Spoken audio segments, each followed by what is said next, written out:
Bonjour à tous mes chers amis et merci de me retrouver dans cette nouvelle vidéo où encore une fois on se retrouve en cuisine pour une recette puisque je propose de réaliser le lait de poule traditionnel de Noël ou de Yule aussi. Vous savez, cette boisson que vous voyez dans tous les films de Noël, entre autres sur M6 qui passent en ce moment.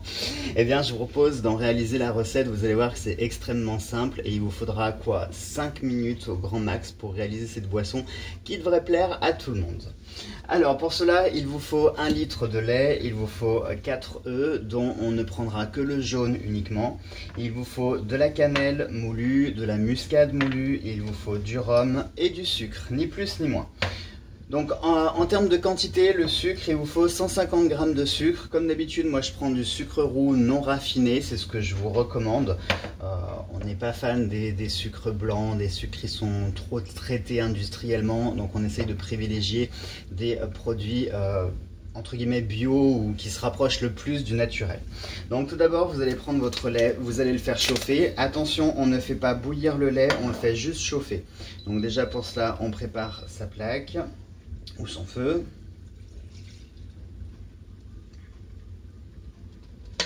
Donc là la recette que je vous donne c'est pour environ, on va dire 5 personnes, faut compter 20 centilitres. Donc 20 centilitres ça fait 1 litre, ça fait environ 4-5 personnes.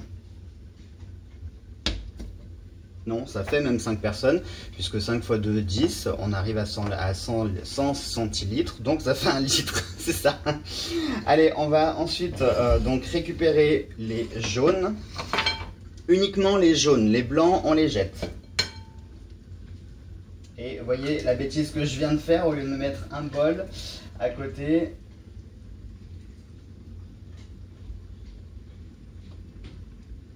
au lieu de me mettre un bol à côté, je me suis sali. Hop, ce qu'on va faire comme ça.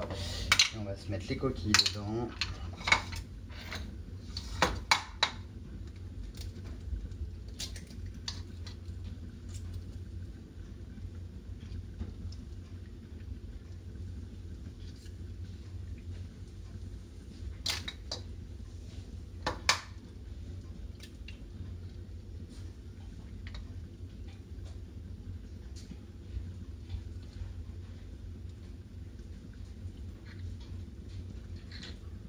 Hop.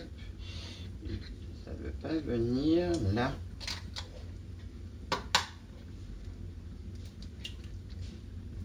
Quand votre lait commence à être tiède, vous allez rajouter les épices, puisque ça permettra à ce que vos épices puissent mieux se diffuser, que si vous mettez vos épices dans le lait froid, elles vont pas forcément bien se diffuser. Donc vous attendez que votre lait soit légèrement tiède et ensuite vous rajoutez vos épices. En attendant, donc vous mettez votre sucre 150 g, je vous le rappelle, dans vos œufs. À l'aide d'un fouet, vous allez battre jusqu'à ce que le mélange blanchisse un peu. C'est un peu comme une crème anglaise. Pour ceux qui connaissent la recette, c'est sur le même principe que la crème anglaise.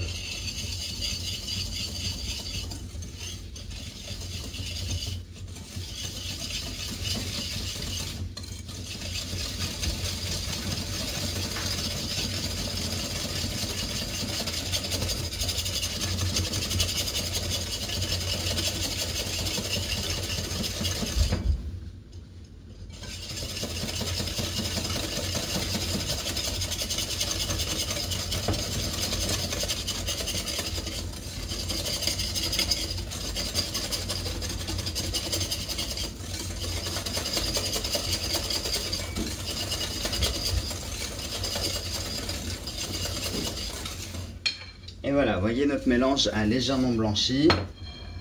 Là, notre lait commence à être à peine tiède. Alors pour les proportions, attention à la cannelle et la muscade, ce sont des épices qui sont très très fortes. Là, moi j'ai pris vraiment une petite cuillère à café. Je vais vous montrer pour que vous puissiez vous faire une idée. Ça, c'est une cuillère à café classique, de taille classique. Regardez par rapport à la petite cuillère, c'est vraiment plus petit qu'une cuillère à café. Et vous mettez l'équivalent d'un quart de la cuillère à café. Donc dans votre lait. Autant pour la muscade.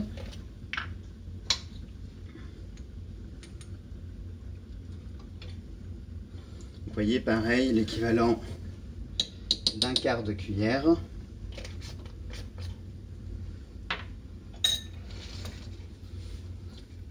Ensuite, vous remuez vos épices.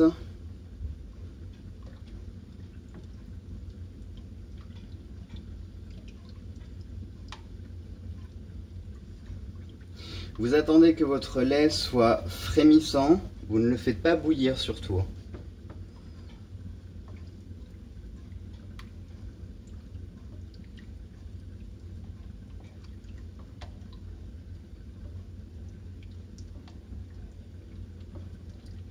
Vous remuez bien pour éviter que ça accroche. Je vais peut-être mieux vous montrer voilà, ce que je suis en train de faire.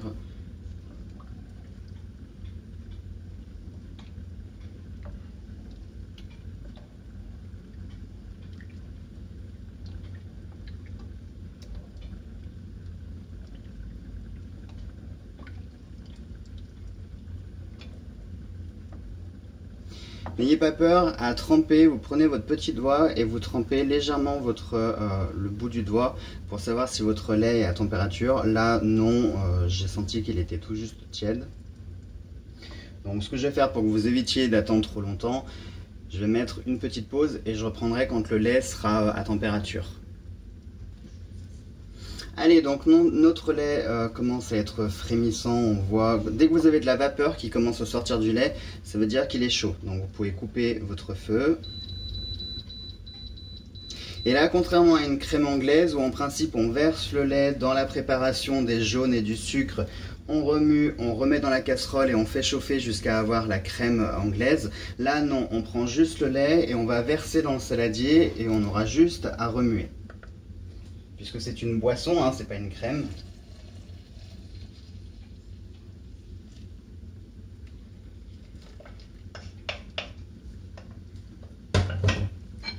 Et là donc on remue jusqu'à avoir un joli liquide.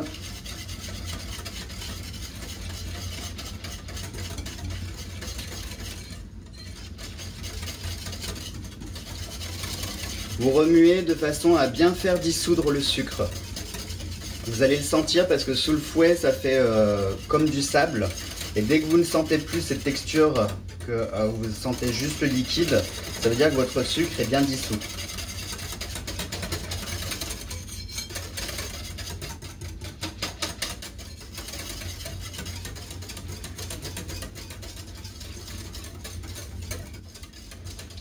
Là c'est bon. Et enfin on termine avec le rhum. Alors attention, pour le rhum, c'est quand même une boisson alcoolisée, hein, je précise. Vous pouvez faire sans rhum bien sûr, hein, pour les enfants, mais pour la version adulte vous pouvez et vous devez mettre du rhum puisque c'est la recette traditionnelle. Et je vous recommande de mettre, alors ça c'est selon vos goûts, mais si vous voulez que ce soit dosé relativement bien, je vous conseille un bouchon complet. Donc comme pour la bûche, ce que je vous expliquais avec le kirsch, vous achetez une petite bouteille de rhum, hein. Regardez, moi je l'ai acheté l'année dernière, il me reste la moitié de la bouteille, sachant que j'en avais passé pour les bûches et d'autres boissons. Donc vous mettez un bouchon complet, je précise rhum ambré, je trouve que c'est le meilleur, il est plus parfumé par rapport au rhum blanc, et voilà. Donc vous mettez un bouchon complet. Le rhum, c'est très important de le mettre à froid. Car quand vous faites cuire de l'alcool, il faut savoir que les vapeurs d'alcool partent. Par exemple, si vous faites des préparations à base de rhum dans quelque chose qui va cuire, vous allez juste conserver le goût du rhum, mais vous n'aurez plus le taux d'alcool du rhum. Comme là, c'est une boisson quand même alcoolisée, on veut du coup l'alcool, d'ailleurs, à consommer avec modération, hein, puisque l'abus d'alcool est dangereux pour la santé, on le rappelle. Et pareil, vous remuez.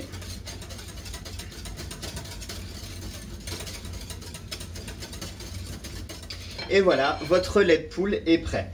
Et ensuite, vous n'avez plus qu'à réserver dans une bouteille, une carafe, peu importe. Alors ça aussi, c'est selon les goûts. Soit vous pouvez le consommer tiède, pas chaud, hein, plutôt tiède. Soit vous le consommez froid, hein, puisque ça peut être un apéritif.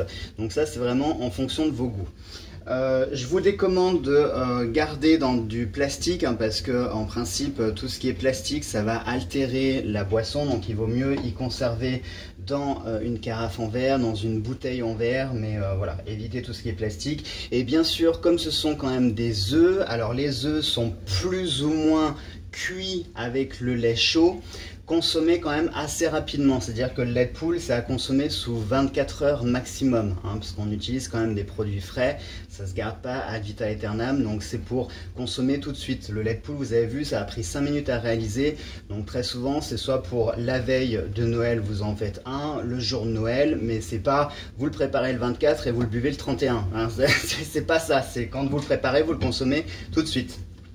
Voilà donc mes chers amis pour cette recette de lait de poule, j'espère que ça vous a plu. Et puis nous, on se retrouvera pour plein d'autres découvertes et plein d'autres recettes. Je vous embrasse tous très fort et passez de très belles fêtes de fin d'année. Et puis à très vite.